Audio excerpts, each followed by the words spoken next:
2 सालको बादमा यो गाडीको रिभ्यू दिन जान्दैछु आज।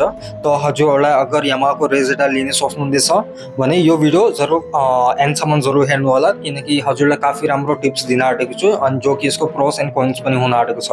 त सबैभन्दा पहिला बात गरिन्छ यसको चक्काको। अगाडिको टायर अलिकति धेरै नै पातलो भएकोले गर्दाखेरि अलिकति धेरै नै प्रब्लम दिन्छ। हजुरहरूलाई अगर गाउँ बस्तीतिर अगर चलाउनु छ भने चाहिँ अलिकति दिगदार नै हुन्छ, किनकि यसको टायरले गर्दा अलिकति ब्यालेन्सिङमा पनि प्रब्लम हुँदैछ।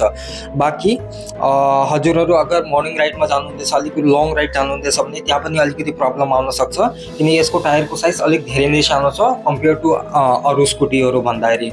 त त्यही भएर एउटा त टायर भयो। नेक्स्ट भयो यसको माइलेज धेरै नै राम्रो छ, जो कि 40 to 45 हजुरलाई आरामले दिइहाल्छ।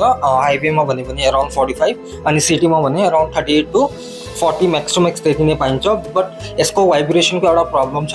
अगर हजुरहरू मोर देन 60 भन्दा एउटा पनि धेरै मिटर जाँदैछ भने गाडी फुल भाइब्रेसन गर्न थाल्छ।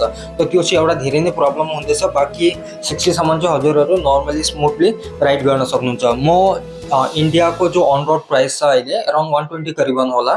अगर नेपालबाट हेर्नुहुँदैछ भने अगर वहाँ पनि यो गाडी छ भने वहाँ कतिमा पाउँदैछ कमेन्ट जरुर गर्नु होला। अनि यस्तै गरी भिडियो हेर्नलाई च्यानललाई सब्सक्राइब गर्नलाई नभुल्नु। अनि यसको अलावा यसको जो कन्स जो कि प्रोस भन्न सक्नुहुन्छ हजुरहरूले, जो कि यो गाडीको राम्रो जे पनि छ भन्दाखेरि यसको माइलेज छ एउटा त, अनि एउटा त यसको सिट छ।